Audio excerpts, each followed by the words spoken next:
Alrighty, welcome to week two, folks. The first week we hit on culture because if we are going to understand the past, no matter what time period we're talking about, you got to understand culture. Culture is that why. Why did they do those things? Why did those things happen the way they did? Why did their beliefs, why did their actions end up the way they did? Because when we look at culture, the simplest way to put culture is everything. Culture is what makes things special, what makes things tick, what makes things just go and be better. So, as you apply culture, it can be something as simple as what do they eat, or something as complicated as their belief system, their traditions, their way of life, their values, and every single thing in between. So last week was that intro, nice and simple. This week we're jumping into the Renaissance. The Renaissance is that 1400s, 1500s, 1600 time period. It was a variety of things, but most importantly, it was a rebirth. It was a new start. It was a way to get the things to happen the way they did.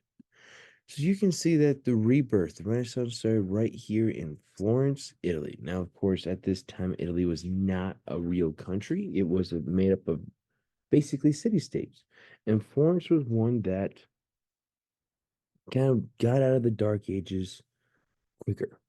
So the Dark Ages, the Middle Ages, the time periods where human beings were kind of making those steps backwards. They were not doing too hot. They were struggling. It was not about discovery. It was not about growth. It was all about like old and kind of just surviving. It was all about making sure that you just find a place to eat and move on to the next day. And then the modern times is kind of what set up the world today. Now you got to remember, modern times is not meaning today. It's meaning a few hundred years ago.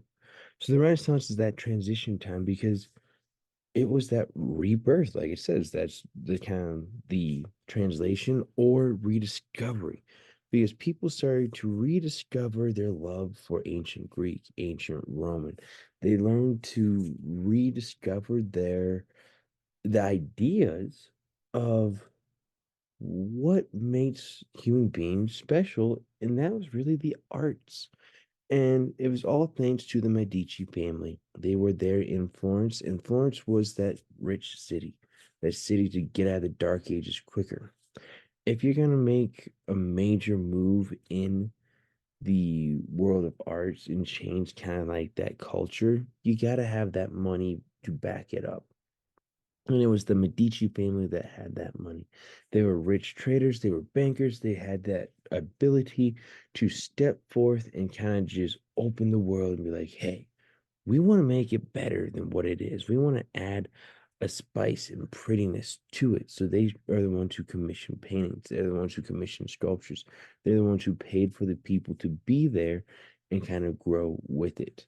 So as you can see, the Medici family was that rich family out of Florence that really got the Renaissance restarted, or the Renaissance started.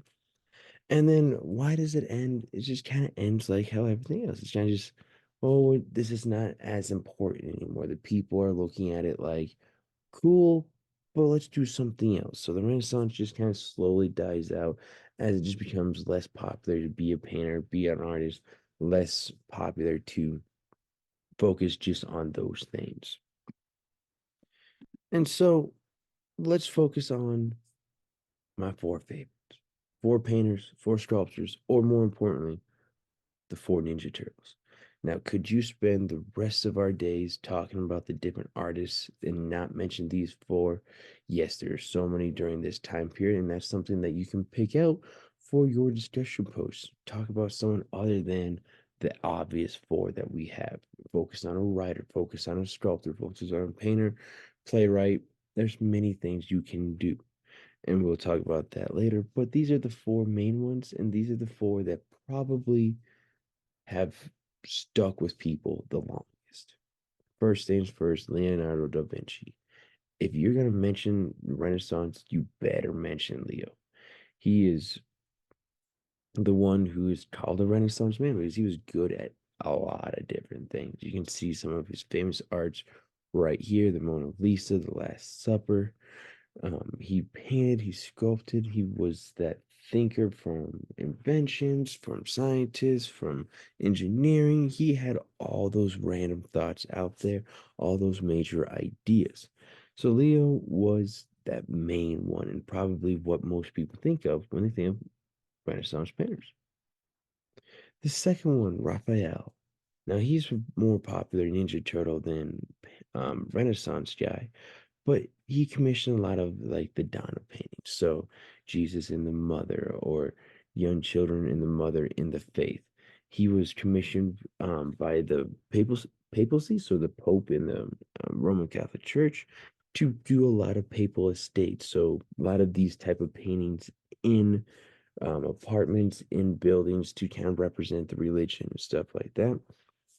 And probably a famous painting that you've seen a whole bunch but might not have always recognized is the School of Athens. So this is kind of like a main point of the Renaissance, is looking back at ancient Greece, ancient Rome, and celebrating what they did.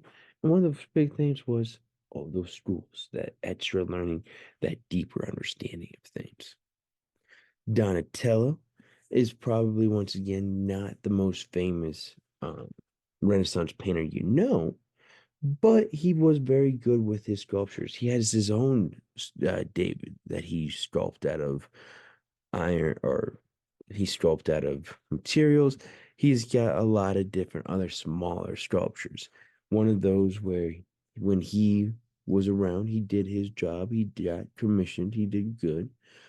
But in history, it's more of Leonardo da Vinci and Michelangelo. Michelangelo, good old Mikey, with his famous Sistine Chapel, um, Creation of Man, and the good old David statue. Those are probably the most famous ones all around. They're the ones that people have probably seen time and time again. And one of the ones that just are celebrated. Because think about the Sistine Chapel. He was there painting every day, and just one little thing by thing, and had to just dream up this giant painting. He was in the scaffolding, laying on his back, painting each little detail deeper and deeper and deeper. So there you have it. A quick little update on the Renaissance. And that's what I want you to focus on is, what do you find interesting about the Renaissance? So you got to pick that topic. It could be a painter, it could be a work of art, it could be a sculptor, it could be a writer, it could be insert anything that relates to the Renaissance. You become the expert, you let us know all about it, and then share it. So that's your discussion post. It explains more in the discussion post on the D2L. If you have any questions, feel free to ask. Otherwise, have fun.